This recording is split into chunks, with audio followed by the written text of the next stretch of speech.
Vous avez lu ou entendu ça où, au fait, et c'est une vraie question, que je souhaite que le Canadien échange Zachary Bolduc? C'est vraiment, je vous le dis, là, une vraie question, parce que ça revole de tout bord, de tout côté depuis hier, puis je comprends pas. Au billet de saison, hier soir, je soutenais que le Canadien se devait de faire l'acquisition d'un attaquant de calibre top 6 incontestablement.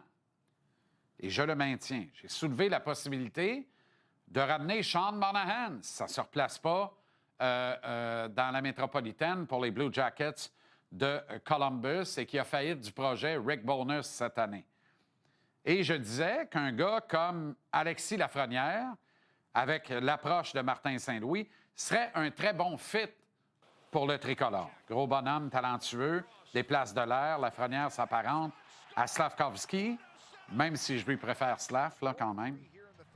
Mon point était et demeure que si Gorton Hughes veulent bouger, ils vont devoir consentir à payer un peu.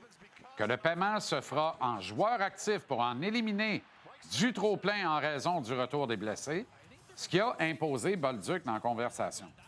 Il me semble évident que si le Canadien bouge, il ne le fera pas en échangeant ni Suzuki, ni Caulfield, ni Demidov, ni Kapanen, ni Slav. Pas plus qu'il va être capable de passer un Gallagher ou un Anderson. Et encore, ça vaudrait quoi? Si tu veux mettre la main sur un gars comme Lafrenière, tu vas devoir payer.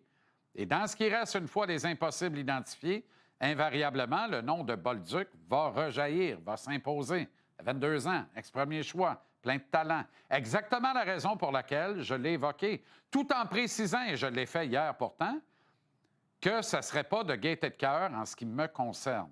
J'aime beaucoup Zachary Bolduc, que je surveille de proche depuis maintenant 6 ans. J'ai vu la progression dans le jeu de ce gars-là, comment Patrick Roy en a fait un projet personnel à son arrivée avec les Remparts et comment il en a fait un meilleur joueur. C'est vrai qu'il est sous des couverts de confiance débordante pour demeurer poli. Mais en arrière de ça se cache un humain bon et sensible.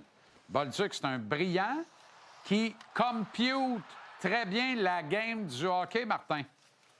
Parti sur les chapeaux de roue avec un but dans chacun des 3 premiers matchs réguliers avec le Canadien, là qui traverse une période plutôt difficile, après lui avoir offert des opportunités sur le premier trio, la première vague d'avantages numériques, Saint-Louis donne du tough love à Bolduc, qui aurait beau jeu de ruminer dans les circonstances. Il ne le fait pas, il se prend en main.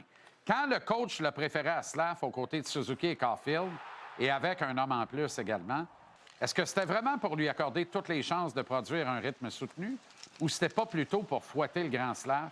Chose certaine, le Slovaque réclamé au tout premier échelon de l'encan 2022 a compris le message, puis le hockey qu'il nous donne depuis plus de 2 mois maintenant est extraordinaire. Tandis que Bolduc, lui, se retrouve à tenter de se définir sur un trio complété par Philippe Danault et Josh Anderson quand c'est pas Brendan Gallagher. Le tout assorti de quelques misérables secondes d'utilisation sur la deuxième vague d'avantages numériques. Au fait, une fois sur 3, le Canadien dispute de la prolongation cette année. À 16 reprises en 48 matchs, le CH a fait du surtemps. Combien de minutes pour Bolduc à 3 contre 3? Aucune. Combien de secondes? Aucune. Autrement dit, il y a égalité après 3 périodes. Zach détache ses patins parce qu'il sait qu'il ne touchera pas à glace. On parle pourtant d'un choix de premier tour reconnu pour son flair offensif, son tir puissant, puis un coup de patin au-dessus de la moyenne. Un attaquant potentiel top 6, au dire de 9 recruteurs sur 10, à son année de repêchage. Alors, c'est quoi le plan du Canadien concernant Bolduc? Qu'est-ce que Gorton Hughes et Saint-Louis voient en lui actuellement, mais aussi dans 1 an et pourquoi pas dans 3 ans et 5 ans? C'est quoi l'évaluation qu'ils font du potentiel de l'ailier de Trois-Rivières dans le échiquier offensif? Parce qu'en jugé par les actions du coach, on croirait que le CH n'a pas de grandes attentes envers Bolduc. Mettons que Zachary n'a pas la même chance que certains autres enfants chéris de l'organisation, que celle-ci s'assure de bien arrober dans du papier bulle. Comment, dans ce cas-là, ne pas conclure qu'il pourrait être sacrifié dans une transaction? C'est là mon point de vue, mais je le répète, ce n'est pas mon souhait. Tout en rêvant l'acquisition d'un attaquant top 6 grand format, je me console d'espoir que le Canadien voit beaucoup de bon en Zachary Bolduc et que la direction ne fait que s'assurer qu'il explosera, mais seulement après avoir signé un contre-pont de 4 ou 5 ans, à rabais, bien entendu.